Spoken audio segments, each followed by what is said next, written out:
Hey, this is Dan here from Rune Silk, and I'm joined by one other, and that's none other than Damo for show, and this is the Beardmail Podcast. So sit back, listen, and enjoy.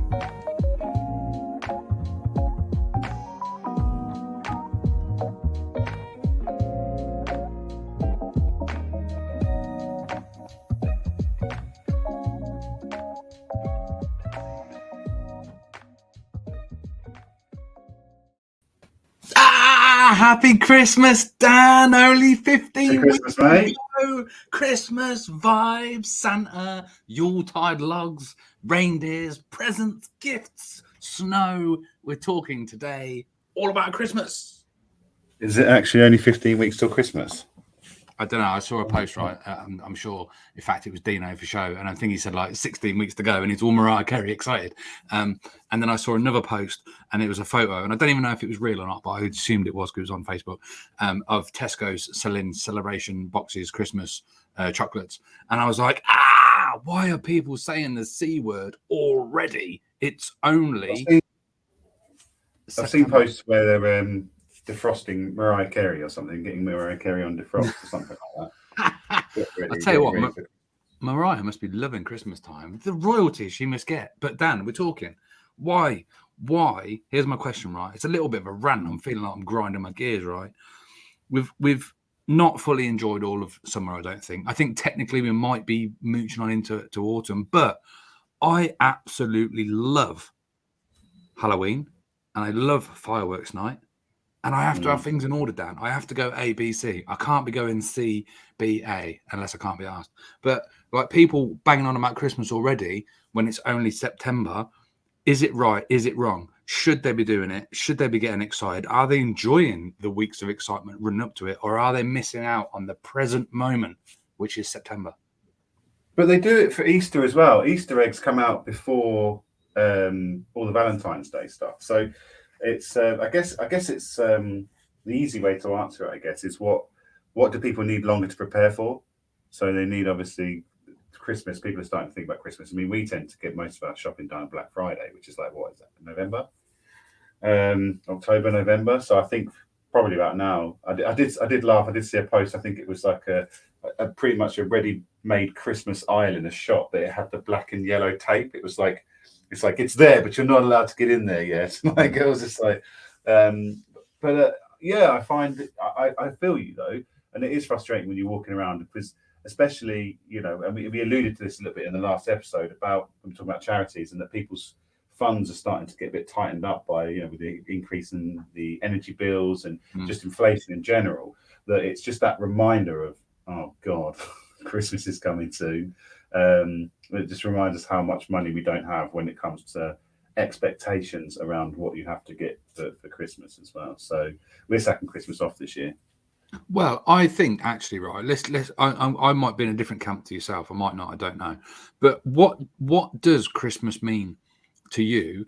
And I just say it's easy to say that. Some people, it's a big deal. They want to spend months preparing. They want to be buying presents every week, getting ready.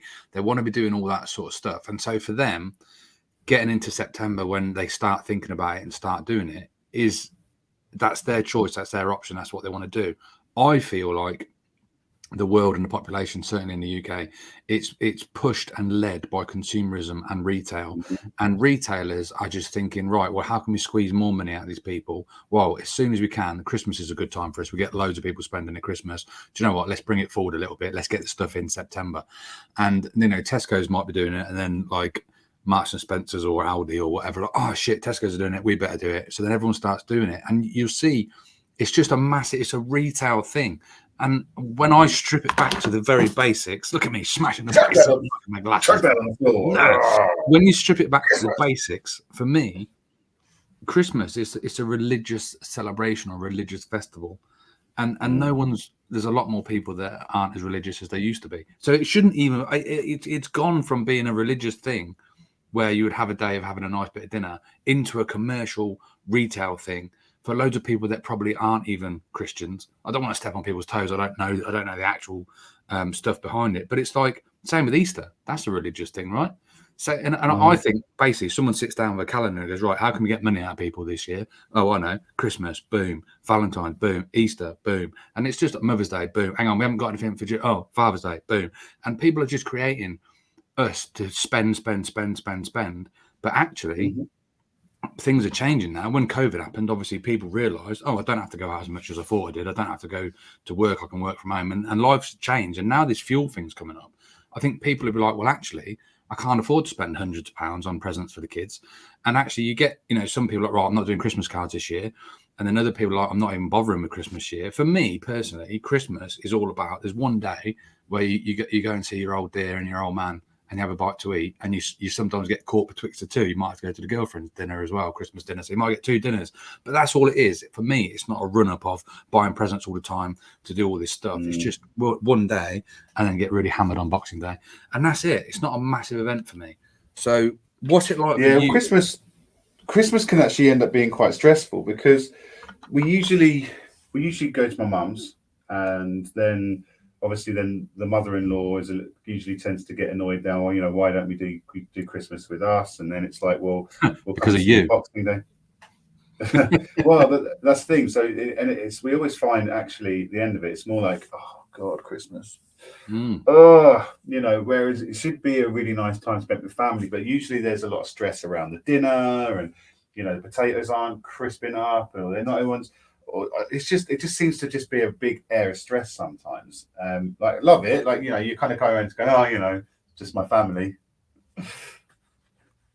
And but I find it quite stressful, especially when the kids are getting a bit older. Like, for one, my mum said this year, because obviously finances are a bit of a squeeze, that she's not doing presents for the kids, but she'll do them for the grandkids. And I said, that's fair enough. I said, you don't have to go nuts, because she usually goes really nuts and spends a fortune to give some stuff, and then there's money getting all passed around. And I've just said to her, look, you probably built a rod for your own back there. You didn't need to go in that hard.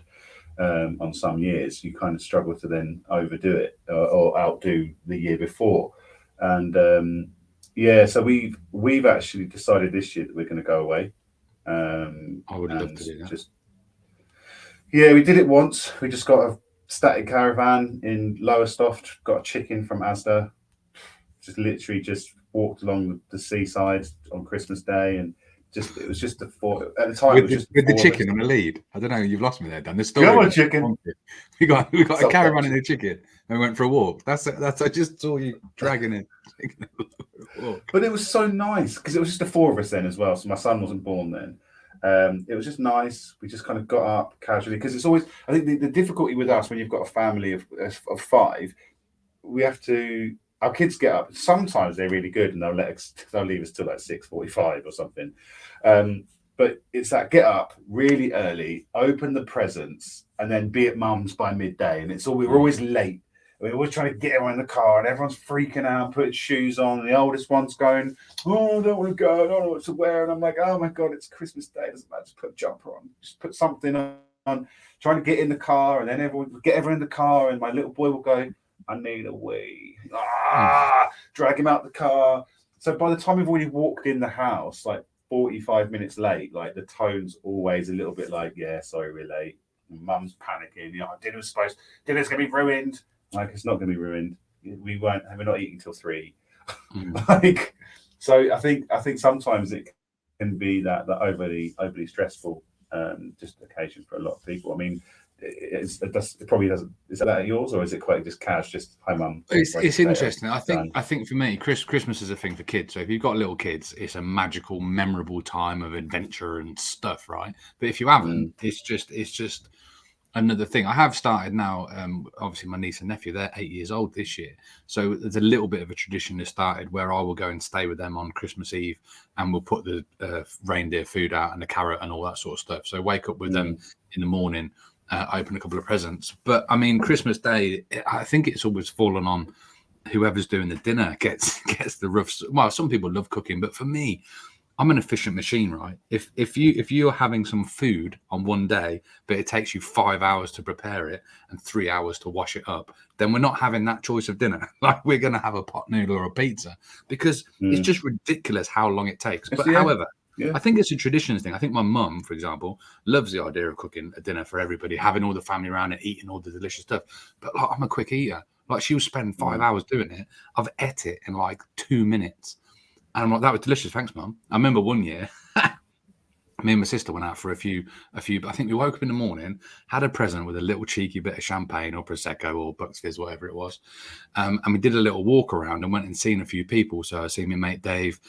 We had a drink round his, right, happy Christmas. Went to see my dad, had a drink round his, happy Christmas. Went to see my uncle Kevin, happy Christmas. Went to the pub just for a quick one before they shut. By the time we got back home to have the Christmas dinner, me and my sister were sozzled. We sat at the table. Mum's been slaving away for hours.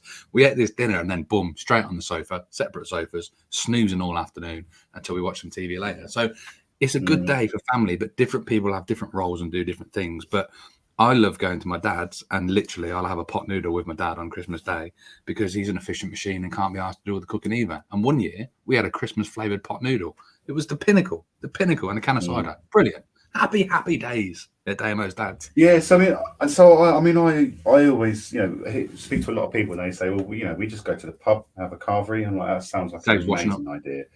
Literally, you go there, you eat for an hour, and then do your thing. And I think we should suggest this to my mum because my mum's old now. She's in her sort of like 70s, so she's not young anymore. So it is a struggle for her. But yet she'll do 3 or 4 puddings, and then she gets upset because no one wants any pudding because they've had 3 plates of roast dinner. And I'm like that. I'm like, Mum, I've had 17,000 roast potatoes, 16 slices of rare roast beef with horseradish, obviously, the broccoli cheese. And you want to put cake in my mouth. I've already had some of the bread and butter pudding. I really don't want any chocolate cake, strawberries, fudge tart. I just want to go home and sleep. But that was always the thing as well. So it's always my duty was to do like the broccoli cheese. So I think so rocking up late probably was one reason why everyone got stressed out because then I'd get in before I even get a chance to say hello to everyone. Mum's just thrust 2 bloody broccolis at me. Get the broccoli cheese in. So I'm just like, I'm really tired. I've been up since 6. Like, I don't want to do broccoli and cheese right now. I know you don't want to cook food that you've been preparing for hours. So I think maybe next year, when we do have Christmas at the Fawkes, I'm going to suggest that, do you know what? I'm going to fucking pay for it. Like, if it's 200 quid for our family to go and eat a carvery somewhere, that £200 is probably well spent in my mum's health, B, everyone else's sanity. See the washing up. Yeah. To be fair, sorry, mate. This is why things get silly in September, because I bet if you want to book a Christmas dinner, they'll be taking bookings soon and things will be getting filled up soon.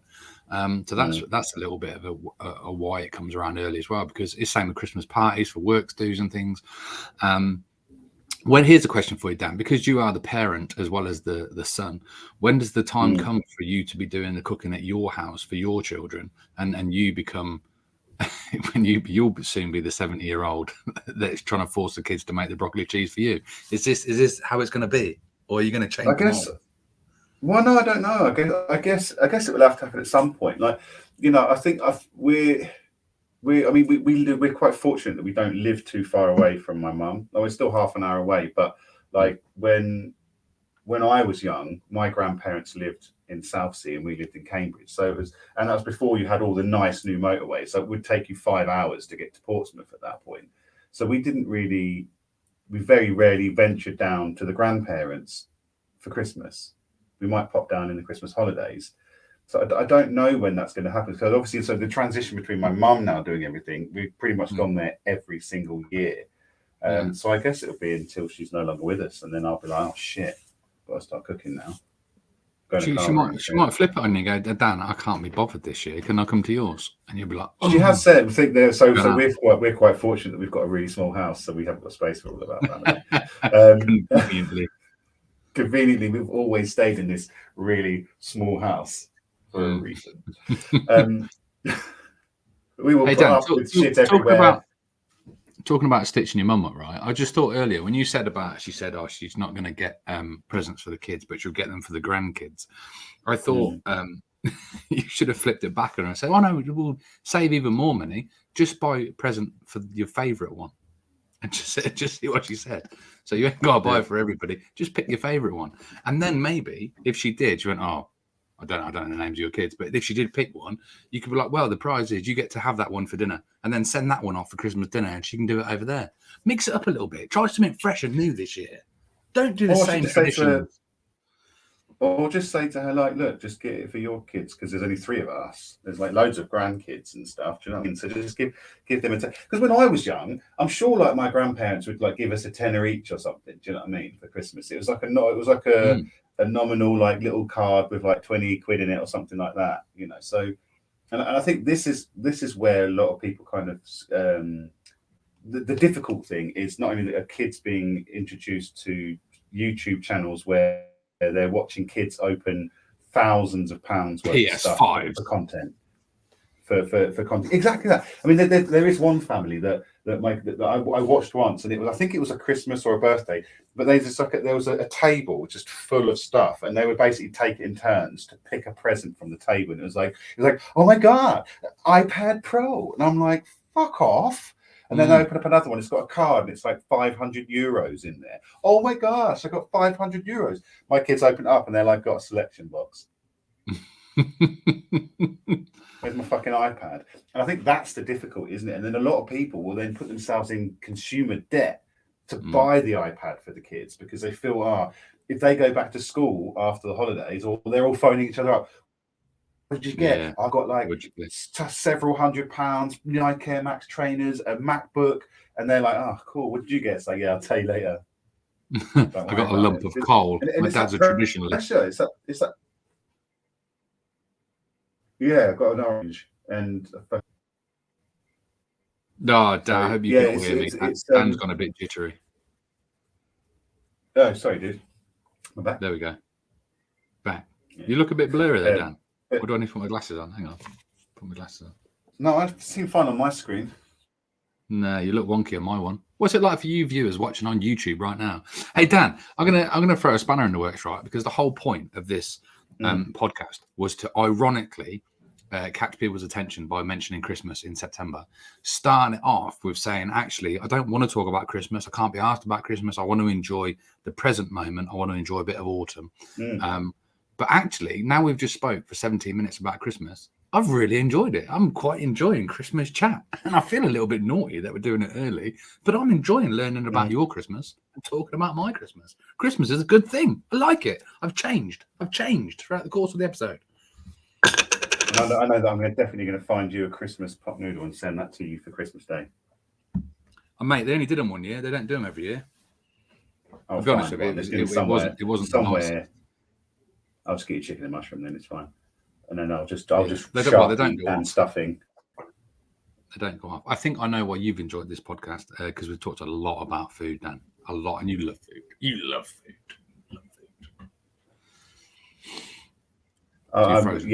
We did lose a little bit of signal there, so apologies, listeners, if we have gone a little bit sketchy. Might be some signal vibes.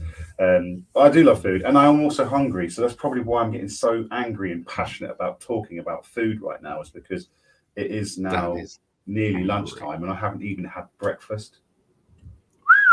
Well, whose fault is that, Dan? Probably my own fault, obviously. I mean, your own fault. Hey, Dan. Now we've touched on Christmas. The whole point wasn't to talk about Christmas. The whole point was to talk about how annoyed I am that people are talking about Christmas. Ironically, however, I think now we should schedule to do a Halloween podcast and a Guy Fawkes Night podcast because they are two sensational events in the calendar for the year of humans, and I would like to talk about them, but not on this one. What do you think, though? Should we do that?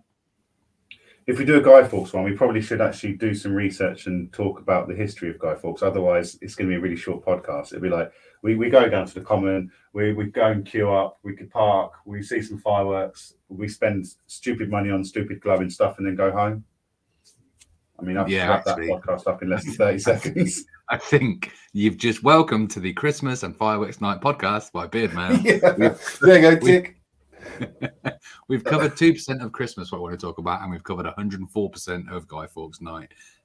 Maybe that's what it is. I bet we can drag Halloween out more, though, because we're talking pumpkin soup, curry sauce. We'll be fine. That we can make that a podcast. Let's sack off the fireworks one, unless you're going to make it an educational one and do all the research. I won't be.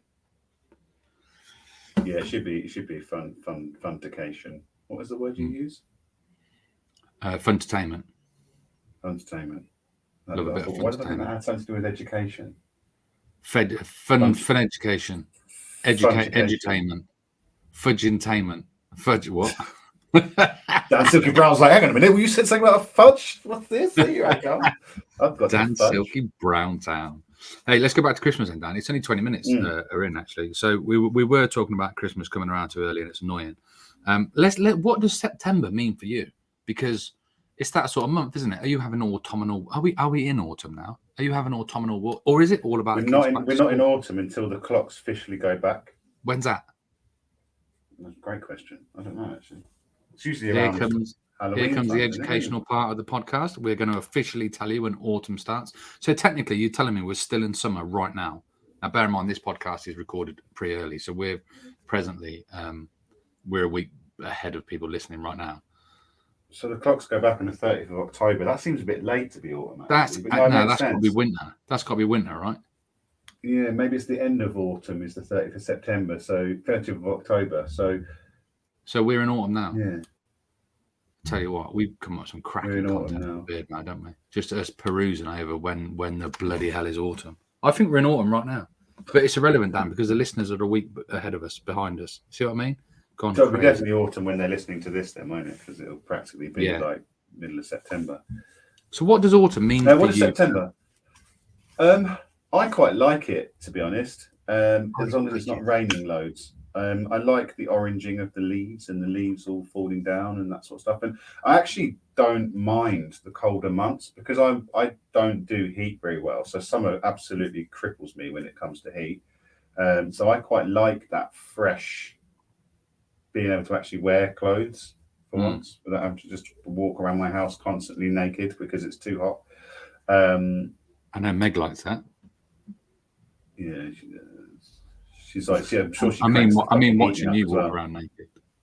Yeah, I'm sure she cranks the temperature up as well. It's like 27 degrees, and I'm dying. I'm not taking this t-shirt off. I'm not taking it off. And she's there like, get it off, daddy boy, get it off.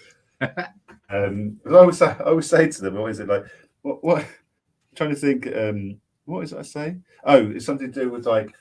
She's like, I was getting chilly. I'm going to put heating on. I'm like, babe, I can't take any more clothes off. You can put clothes on. I can't take any more off. I'm going to get to the point where I'm having to remove skin because I'm that hot. Just go put a t-shirt on or something. So what does autumn mean for me? I don't know, actually. I think it can be quite a big reality check, especially when we're really busy in the summer with all the stuff that we do is quite seasonal. It's a little bit like, oh, yeah, shit, summer went. And then the kids are back at school, so we're like that. Celebrate good time, come on, yeah. Kids are finally back at school now. Because 6 weeks is a long time to deal with kids when you work. I know a lot of people kind of go, oh, I look forward to the summer holidays because I guess my cherubs, I get to spend so much time with my cherubs. Because 6 weeks time, those same people like that. I need my kids to go back to school. All I've done is just been a mediator between fighting children and trying to figure out what to do that the kids haven't already done. They've done every single recipe in all the cookbooks for dinners and lunches. They just want all the time.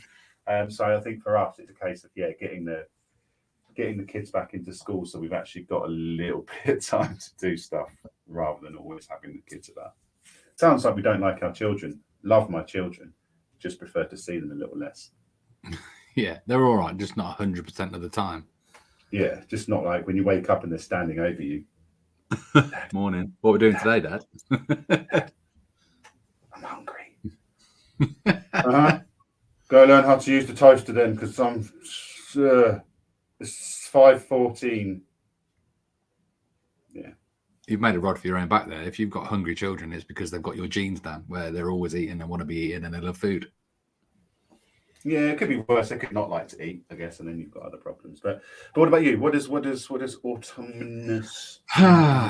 Autumn for me presently this year, it means shit. The heating needs to go on soon, probably.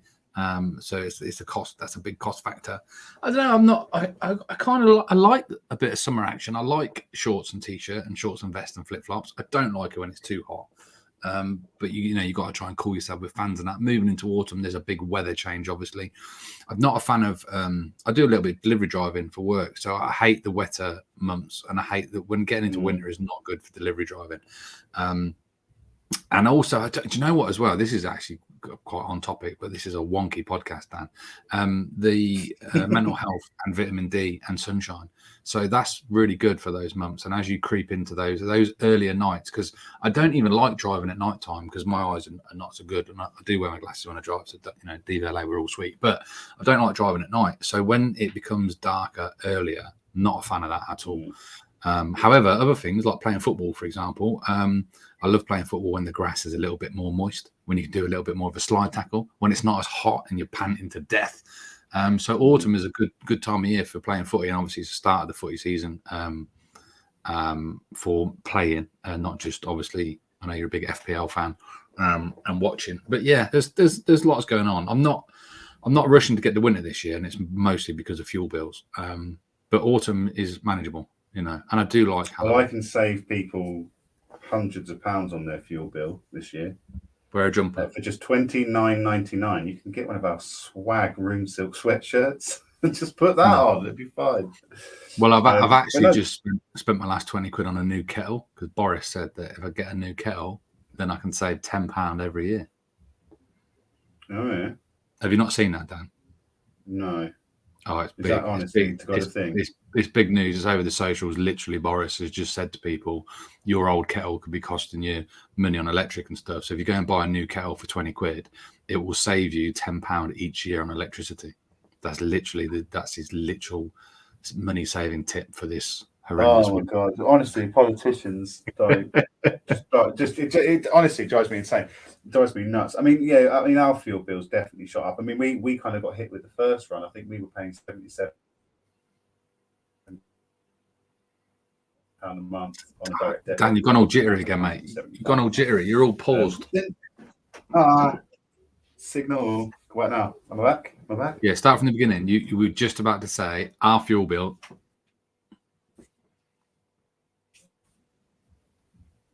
Oh no, you've gone jitterbug. Oh, it's internet swerving today. Apologies, listeners. We are a professional outfit, but obviously there's a lot of people in the office today, and our internet's really rubbish. Oh no, mate, my energy bill went from £77 a month. I'm Ethernetted up, mate. I'm all good. I can fill in when you go jittery. It'll be because we're in the hub, and there's obviously people are starting to arrive for work and stuff because they're all lazy on. Tell them to get off. Tell them you're doing a very important podcast. Yeah, so £77 to £175. But then, do you know what? I know it sounds crazy. I was talking to my wife about this, and I was trying to justify the prices of energy. If it goes to £10 a day, is £10 a day not okay to pay for like the stuff that you want to charge and use? I don't know. I'm just trying to justify it myself so it doesn't sound so bad. But when you break it down per day, it doesn't sound that bad. I mean, it's a lot. Don't get me wrong. I'm not saying, don't worry, I'll pay all your energy bills because I'm well looking forward to a £300 a month bill. But I've been looking at alternative fuel sources. Like, could we run a generator, for example? And I'm like, well, no, because that would probably cost me £15 a day to run a generator. So, yeah, it's a tough one. But I mean, a lot of people are going to be super screwed when it goes up. On me for one. Has it got to the point where you're going to start turning off lights and computers and using your phone less and stuff like that?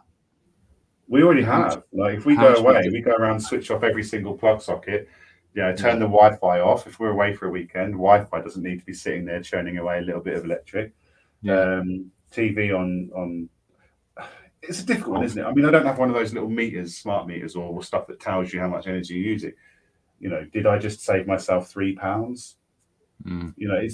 It's are the nominal savings enough stacked up? But we are very much trying to get the kids, and obviously the winter months, lights are going to be on a bit more. The winter months, we keep saying. I even say to my kids, I'm like, "What's that?" And they're like, "What? I'm like, what's that?" And they're like, "A light switch." I'm like, "Yeah." You know what it is? So use it. Turn it off. Turn it off, God damn it. Yeah, because my kids will literally like.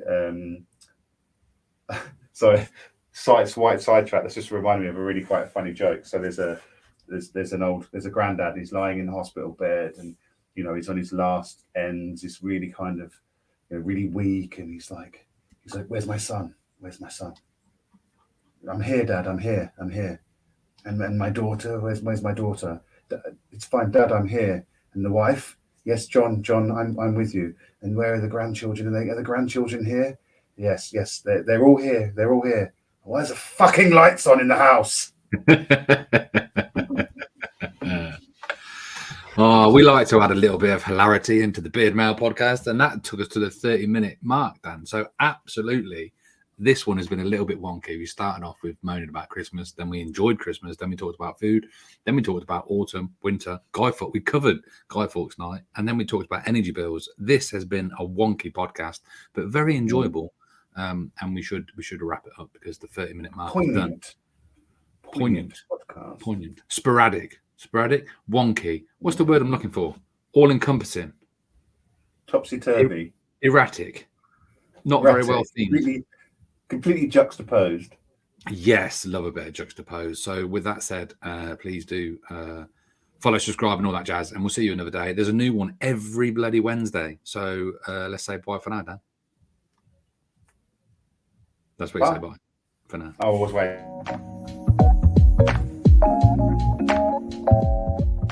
Thanks for listening or watching the Beardmail podcast. We have new episodes dropping at 07:30 a.m. every Wednesday in UK time. So we thank you very much for watching. Check us out on www.beardmail.co.uk for everything that's new and happening soon. Thanks for listening, guys.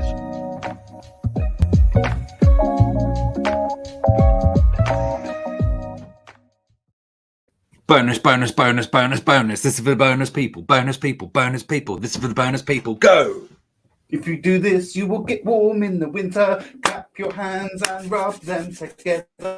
Put the hands on your nut, feel better. Oh, what a load of shit. Have a lovely day, people. We'll see you next week.